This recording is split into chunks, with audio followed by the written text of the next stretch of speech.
Thank you, Samrit.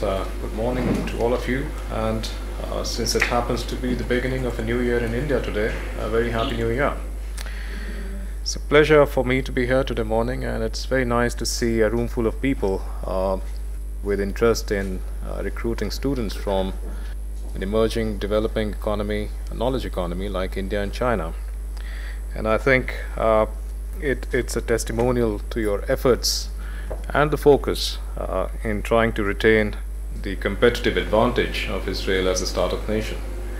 I've been in Israel for a very short period, only about 4 months, and I've been struck by the amount of focus which the country seems to have, which the authorities seem to have, and the priority which is being given in this direction. And so I'm thankful to the government of Israel, the Council of Higher Education and their other partners for this event. Before I go further, let me say that I'll be leaving a copy of this slide with Samrit. So anybody who is interested, please feel free to get a copy or to write to us with any queries that you might have. Yeah, the next slide, please. Yeah. Now you may be aware, some of you may be aware that India and Israel established diplomatic ties in 1950. And these were upgraded to the relationship at the level of full embassies sometime in 1992. There's a lot of admiration for Israel in India about the achievements of Israel in R&D sectors, R&D in various sectors, as well as for you as a people and as a nation. Some of you might be surprised to know that we actually used to have a chair for Hebrew studies in Bombay universities before Israel was created. And that's partly an offshoot of the shared ethos of the two countries and the complementarities that we have. Let me highlight a few of these. We share a common bedrock of democracy and liberal values and an emphasis on education. We have complementarities of English language and knowledge sector with highly qualified scientific and technical manpower. Now, why do I highlight these?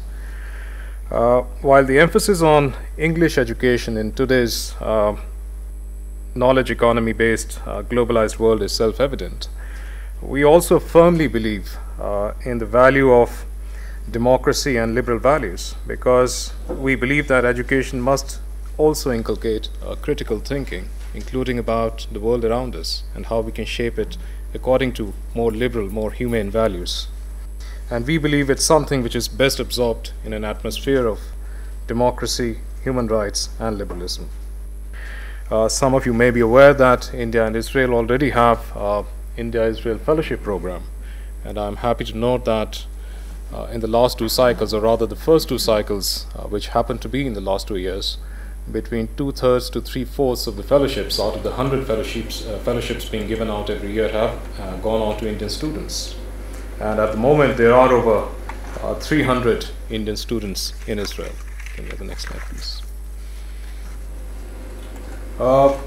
I'm going to divide my presentation into 4 broad parts, which hopefully will give you an education 101 in India to you.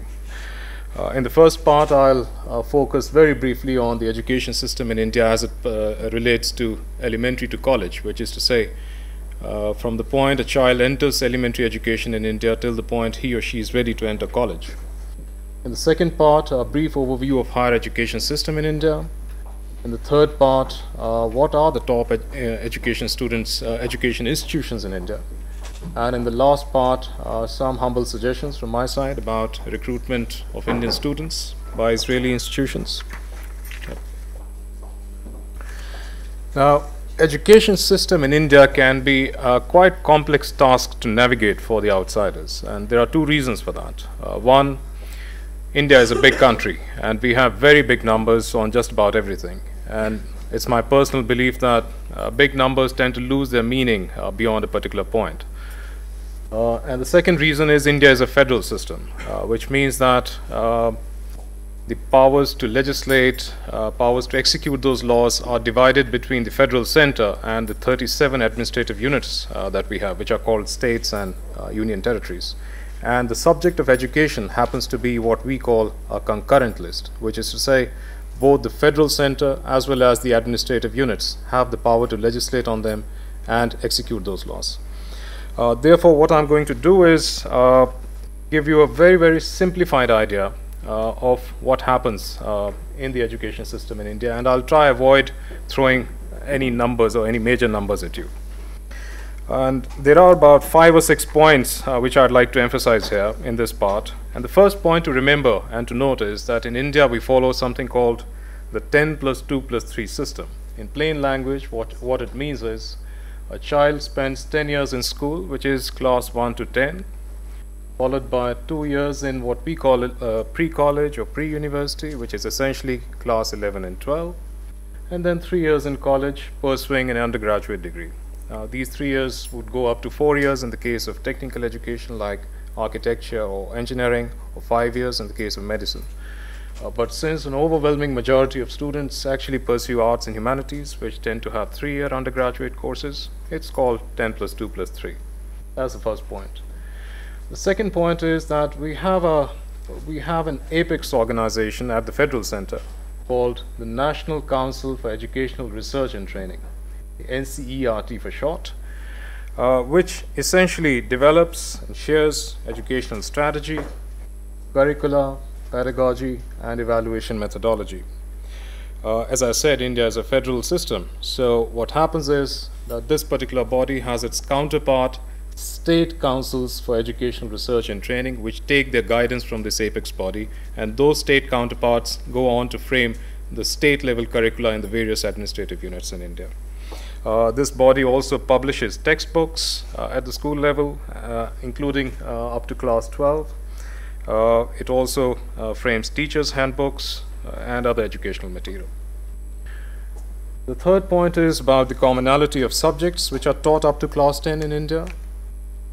Essentially English, languages, maths, science, history, civics, and geography. And now a word about languages and civics. As you might be aware, we have a plethora of languages in India. We have literally more than 100 dialects, and the Constitution of India alone recognizes about 22 languages, each of which is spoken by over 1 million people each. So we have a special emphasis on languages, and depending on which part of India you grow up in, chances are you'll grow up learning at least 2 languages, the mother tongue of the part you are in, plus another language, including Hindi, which is the national language or the official language. English, of course, serves as the bridge language given the diversity we have in India. Civics, remember I mentioned our emphasis on the values of democracy and human rights and liberal values. Now, this is the subject where we capture that.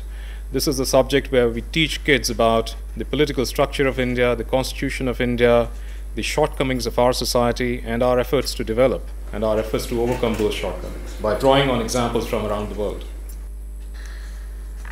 Can we have the next slide, please? Yeah.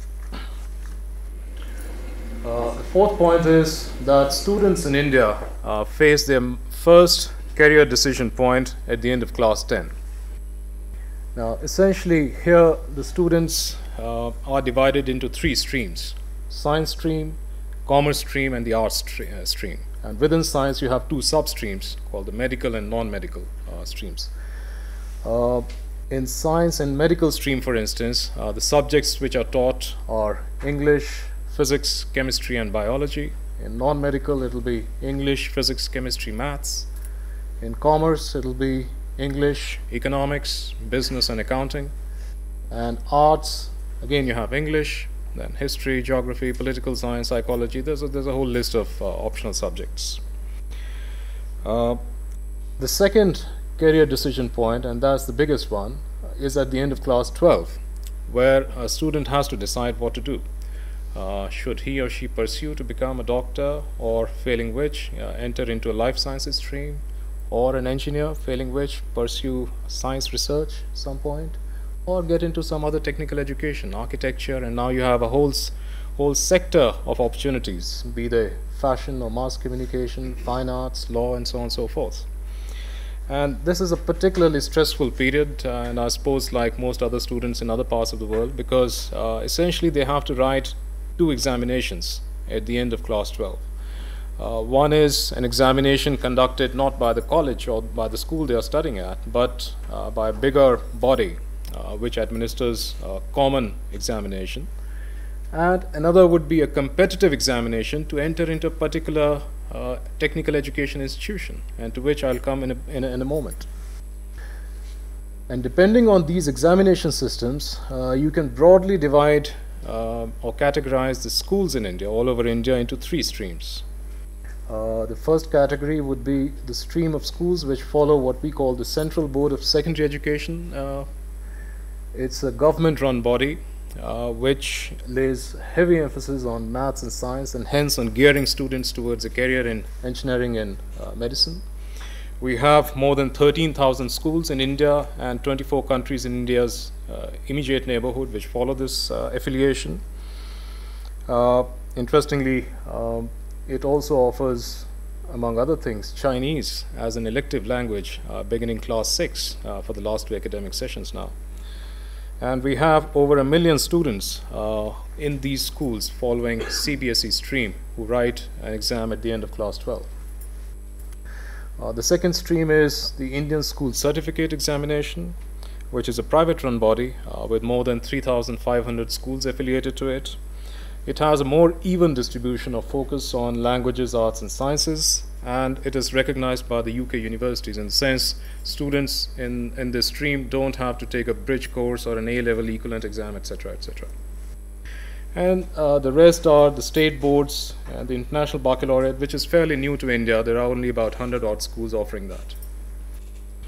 The language of instruction, well, the higher education learning institutions in India are predominantly English, and at the school level there's a huge preference and a premium on English as a language, as a medium of instruction. It's a legacy of the Raj, of the British colonial rule, and of course we realize its importance in a globalized world, and hence there's a huge amount of preference for English as a medium of instruction. Of course, I should add here that we don't necessarily speak the Queen's English. We have indigenized English, and we tend to split a lot of infinitives and add an article here or there where they should not be. But with all these shortcomings, we have managed to produce some well-known English authors who've gone on to win some Booker Prizes.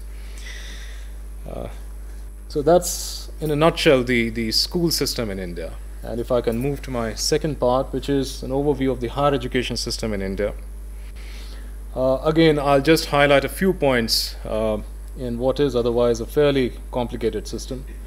We offer one of the largest pools of higher education students in the world. At the moment, over 28 million people enrolled in colleges and universities in India, of which roughly 79% are at the undergraduate level, about 12% at the postgraduate level, about 7% at diploma level, which is to say that they're pursuing a vocational degree, and less than 1% at the doctoral and postdoctoral level. We offer one of the biggest infrastructures of higher education in the world. We have over 600 universities and 37,000 colleges, about 73–74% of which are actually in the private sector, which also accounts for over 60% of the enrollment. If you look at the teacher to pupil ratio, it will be roughly about 1:25–26 on an average. And a number of these universities, I think more than 100 of them, are actually technical in nature, dealing with law, medical, agriculture, and so on and so forth. Third point, we have an apex body called the University Grants Commission, which is essentially a standards body, which is whose mandate is to determine and maintain the academic standards, promote and coordinate university education throughout India, and provide funds to various institutions of higher learning in India. It has an annual budget of over $1 billion, and it has been established by an act of parliament. So for all practical purposes, it is the body when it comes to controlling higher education institutions in India. In India, we tend to divide universities into various categories, but don't let that intimidate you in any manner, because essentially these are for the purposes of legal technicalities. For instance, we have central universities, which are essentially universities set up by the federal center under an act of parliament and are fully funded by the federal center. There are 42 at the moment. We have state universities. As I mentioned, we are a federal system, so a number of our administrative units, states and union territories, have set up their own universities which are funded by them. Over 250 deemed to be university. It's bureaucracies for institutions of higher learning which maintain a particularly high standard of education. And this bureaucratic term is used essentially only to get them within the purview of the University Grants Commission. There's nothing else. And I'll show you some of the universities in later slides which are actually categorized as deemed universities and otherwise are very specific institutions of higher learning. About 130. Private sector, more than 170, and we have designated some institutions of higher learning as institutions of national importance. About 40, and these include our elite Indian Institutes of Technology. Can we get the next slide, please? We also have at the apex level something called the National Assessment and Accreditation Council. And again, it works within the purview of the University Grants Commission, essentially to assess and accredit institutions of higher learning. And it grades the institutions A, B, and C. And I should add there that as of now, it is not yet mandatory in India for every institution of higher learning to get itself accredited from this body. We have a bill which is pending in the current parliament, and I'm sure it'll get passed soon, which would make it mandatory. And at the moment, about 75 universities are graded as A grade by this body.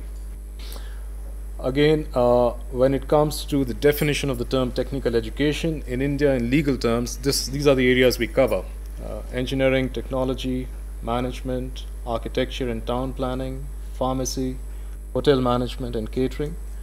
And it includes, of course, Indian Institutes of Technology, Indian Institutes of Management, and Indian Institute of Science. Separately, we have an All India Council for Technical Education, which is responsible for quality technical education and approval of new technical educations. It lays down their norms, their curricula, geographical location, and at the moment we have more than 13,000 institutions, technical institutions, approved by this particular body. Get the next slide, please. Now, this is the toughest part, getting into a university or a technical institution in India. It's brutal. It's really brutal. I'll give you an estimate. We have, for instance, more than 500,000 students who write the exam to get into our elite Indian Institutes of Technology. And the acceptance rate there is less than 2%. Yes. And it's not merely the acceptance rate, it's the process through which a student has to go through. Essentially, we have what is called a common entrance examination, and then you also have some weightage given to the class 12 examination, which I mentioned earlier. About 40% weightage is given to your performance at the end of class 12 examination, and 60% weightage to how you perform in this combined entrance examination. And then you get a ranking which allows you to get into one of the top institutes, engineering institutes, but that's not where the story ends. Depending on your performance in this common entrance exam, only a certain category of top students are actually even eligible to write another entrance exam for the elite Indian Institutes of Technology. So it is a fairly grueling cycle. And if you are a student who is not interested in pursuing an engineering career or a medical career which has its own combined entrance examination, you try and get into a top university or college in India. And that's generally based on your performance solely in the class 12 examination. But again, the cutoffs are extremely high for top colleges. For instance, I'll mention later in another slide, one of the top colleges at the undergrad level in sciences is St. Stephen's in Delhi, where the cutoff is as high as 98%, which means if you have scored 98% marks, or if you've scored less than 98% in your class 12 exams, you don't make it. So the bottom line is it's really, really tough to get into top institutions in India. What are the streams being preferred by Indian students at various levels, at undergraduate level, graduate and doctorate level? This offers you some idea. At the undergraduate level, essentially it's It's arts, I mentioned earlier, about a third of students opting for arts and humanities, followed by engineering, about 19%, and if I can club here, medicine, another 3%, which is technical, law about 1%. At the graduate level, it changes a lot, with management getting more than 1/5, 21%, and social sciences about 18%, and IT and computer sciences about 10%. And it undergoes a further shift at the doctorate level, where science accounts again for about 1/5, engineering 2%, and IT and computer science about 2%, and medical and management about 5% each.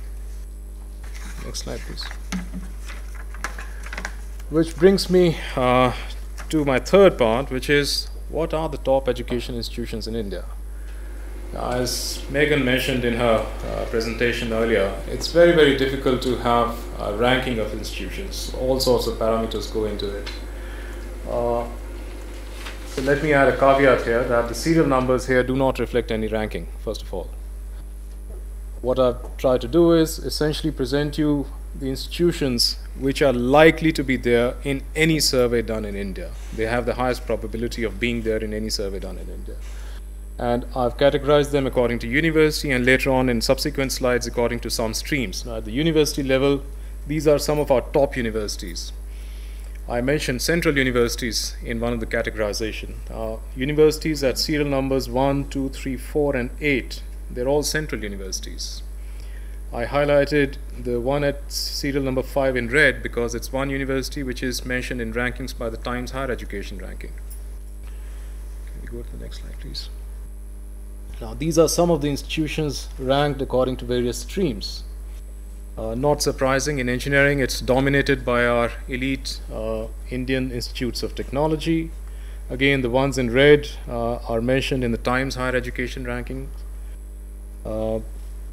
There are some institutes which are not Indian institutes of technology, like BITS Pilani, which is Birla Institute of Technology and Science, a private school. You also have the Vellore Institute of Technology.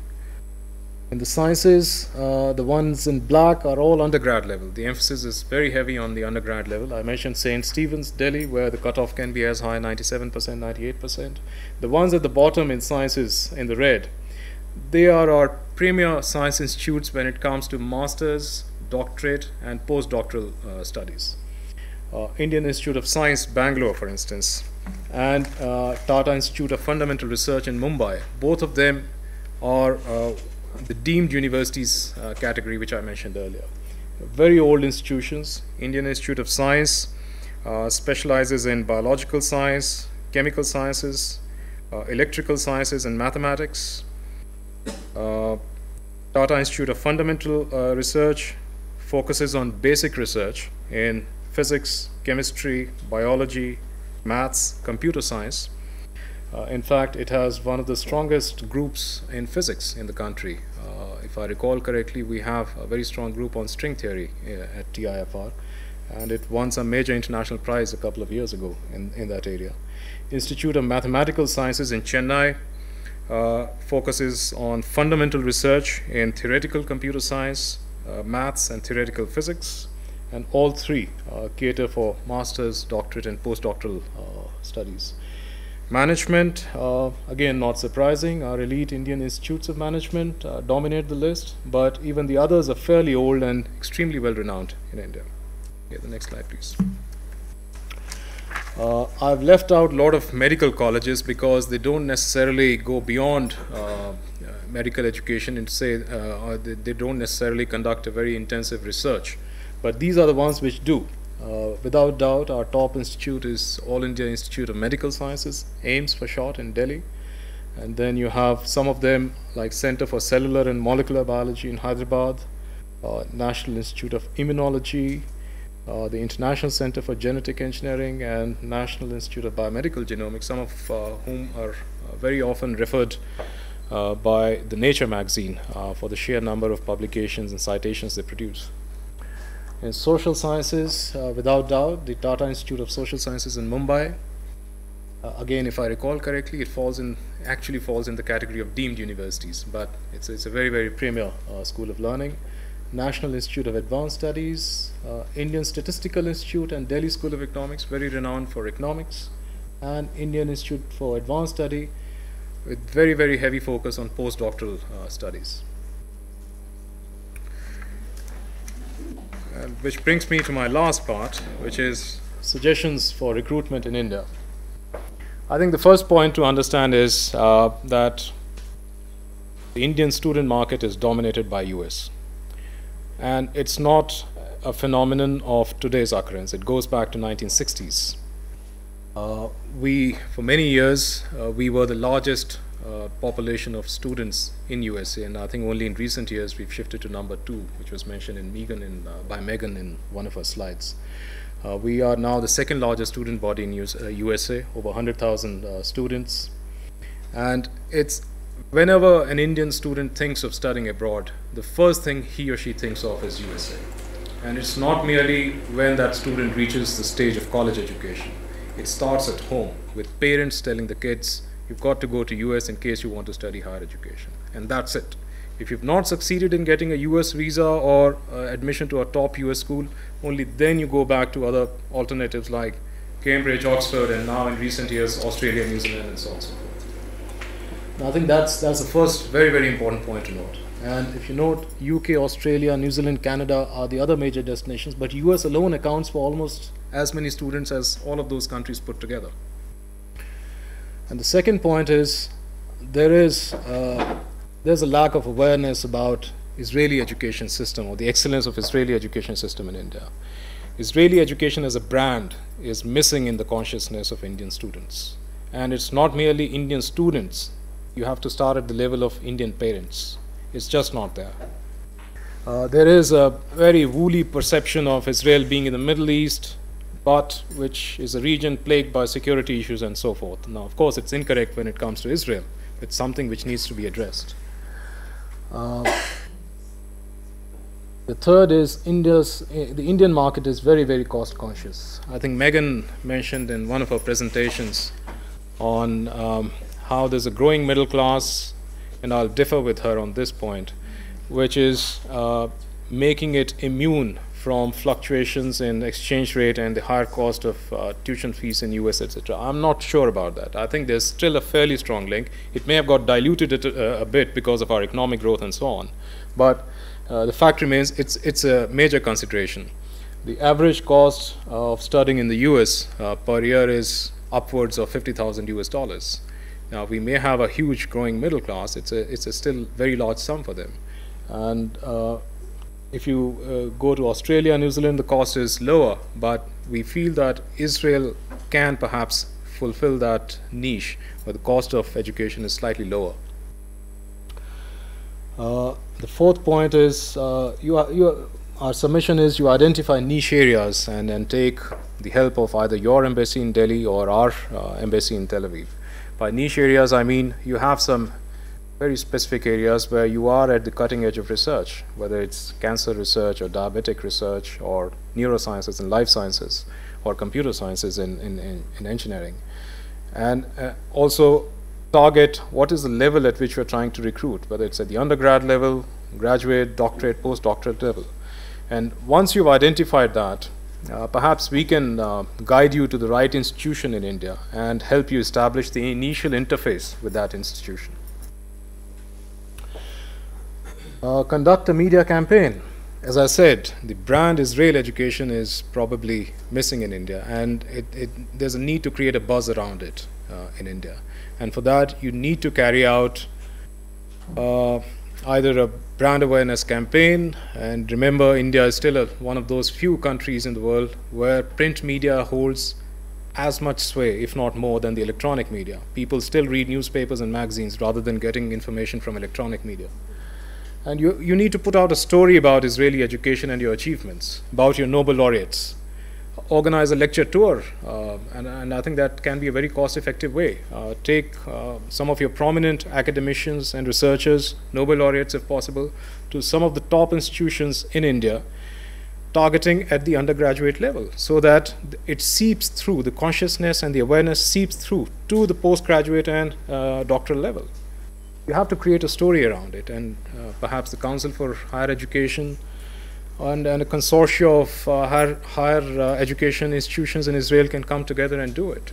And here, mind you, what I'm saying is you have to create an awareness or a buzz about brand Israel education as distinct from a buzz or a brand about individual institutions within Israel. And that's more important. Can we have the next slide, please? Now, I threw in this slide because I found it very interesting. If you look at the number of CEOs and higher executive, very, very senior management, which India seems to be providing for multinational corporations in the Fortune list, it's a very, very unusually large number. And so much so that Time magazine actually ran a study on this and called it India's leading exports. And if you look at the education they had in India, I'm highlighting only the Indian part, it's very interesting. Now, there are 2 points from this slide. One, the Indian education system must be doing something right, which is not getting captured in some of the qualitative rankings or whatever you have.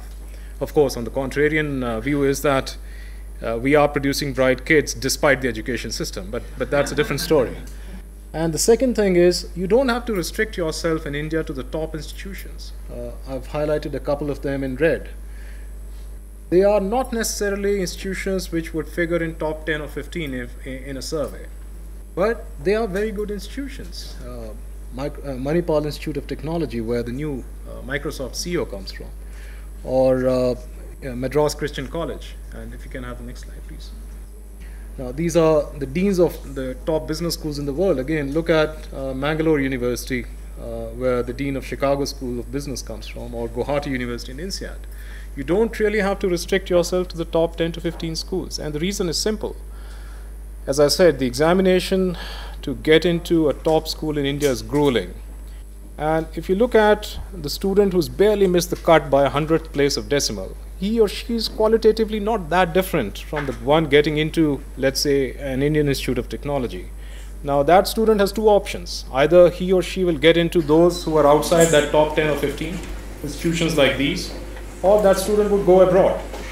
So you have a huge catchment, which is constituted by the upper middle tier of institutions, which are there. And that's it. And can we have the last slide? Yeah. And that brings me to the end of my presentation. There's just one point I'd like to mention, taking off from what Megan mentioned. I think one of the points she mentioned was about how there are a large number of institutions around the world, especially in US and other growing markets, which are hugely dependent on students from China and India. And should the tap get turned off by political problem, etc., it creates a problem and should be factored into your thinking. Now, I'll speak for India. There is no such issue for us. We are a democracy, and I think the only tap will be our economic growth. And even that is getting diluted. The link is getting diluted. So if I think there are 2 points which I'd like you to take away from this presentation. One is that there's a huge potential in India, especially in engineering, technology, and sciences. And the second is that the brand Israel education needs to be created, or it needs to be, the buzz needs to be created around it in India. And there, I think there are 3 or 4 things which you need to emphasize. A couple of them were mentioned by Megan in her presentation. The idea of a work visa. Why do Indian students go to US a lot? Because it's not merely, as she said, with the idea of settling down in US after your degree is over. It's also because you have a very, very strong linkage between the academia and the industry, which gives you tremendous opportunities to work and to expand your area of knowledge. And after a few years, you come back to India. That is the heart of the argument, not merely to settle down in that country. You have to emphasize English as the medium of instruction at your postgraduate, doctorate, and postdoctoral levels. You have to emphasize on the ease of getting student visas. And lastly, and very important, a quality of a liberal life. That's very, very important to Indian students and Indian parents who are going abroad. Thank you.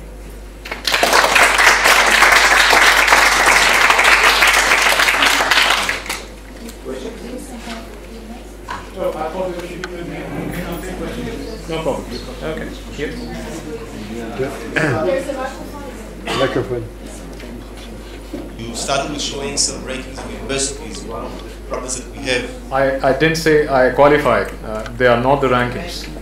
Let's say. Can you go back to that slide?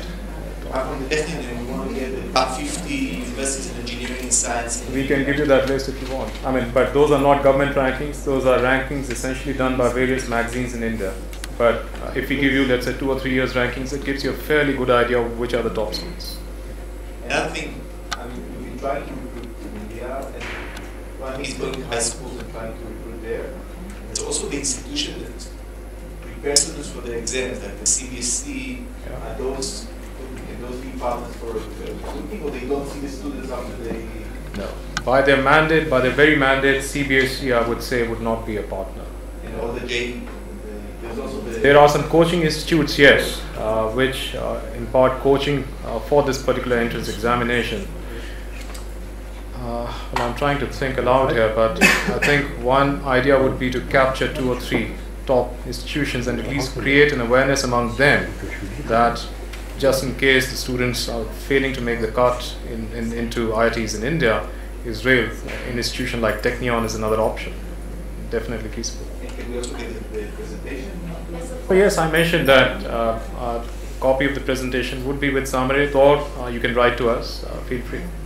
I just want to say everything is video recorded and all the presentations will be on the website of the Counsellor Education. I'll also email it to each one of you.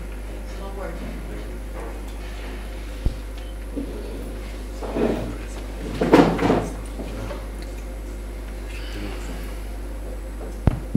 Hi. Thank you, first of all, for your presentation. I found it extremely informative. My name is Daniel Sinyan from Tel Aviv University's Faculty of Engineering. I have a two-part question about the common interest exams and the JEE, which Ariel mentioned. The first part of the question is the administrative bodies that administer these exams, are they private or are they public? And the second part would be, if we are looking to target that upper tier that's not getting into the highest level of higher education in India, how can we use their entrance exams that they've already taken as an alternative to, let's say, an SAT, which would be a minimum redundant and at a maximum strong deterrent? It's very expensive to prepare for them. How can we recruit students to our institutions in the simplest manner possible? Yeah, no, thanks. That's a good question. The first part of your question, for engineering, the combined entrance examination is conducted by the Central Board of Secondary Education, which is a government body. I should also add that prior to 2012, I think, we used to have several such examinations, and each examination catering to, let's say, a group of certain colleges. But what has been attempted is to have a nationwide common entrance examination with as many engineering institutions coming under the rubric of that examination as possible. And that's something which has been created 2 years ago. But to answer your question, yes, it's a government body at the moment. The second part of your question, I think, if I understood you correctly, what you're trying to say is about the benchmarks for getting into an Israeli, let's say, Tel Aviv University engineering course or Technion and so on and so forth. And a good departure point for that would be first to have a look at the content of the examination system, or the combined entrance exam which is administered. What is the curriculum in various subjects? What is the degree of toughness and so on and so forth. And once you're satisfied with that, and once you've determined a yardstick for yourself that, look, this is the sort of cutoff which is going into the top IITs in India, and maybe we can satisfy ourselves with this particular percentile. The next step would be to actually get in touch with the Central Board of Secondary Education, have a discussion with them, and so that in their circulars, in their notifications, they can explore the idea of putting the names of your institutions that, look, these are also the institutions which accept the results of this particular exam. So I mean, that would be the initial departure point, but I'm sure they'll be open to discussions and we can take it forward. Is that something that we can look at on an institutional basis or more on a national basis? that something that, let's say, Singla could come as the representative of Israeli higher institutions of higher education, or would that be on an institutional basis? It can be done at both levels. I don't foresee any major problem. I think the first thing would be to have an initial discussion on the exact curriculum and the degree of toughness, what percentile you'll be satisfied with, and then the rest is actually nitty-gritties of how to go about getting the notification and so on.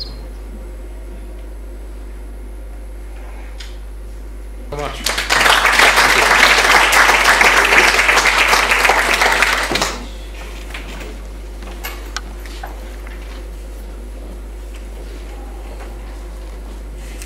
Thank you very much. I think the system of higher education in India has been a big mystery for all of us, not speaking only for myself. So thank you very much for your useful piece of information and also for your advice, for the Council for Higher Education and for the rest of the institution. I think it's very useful. Thank you so much. So.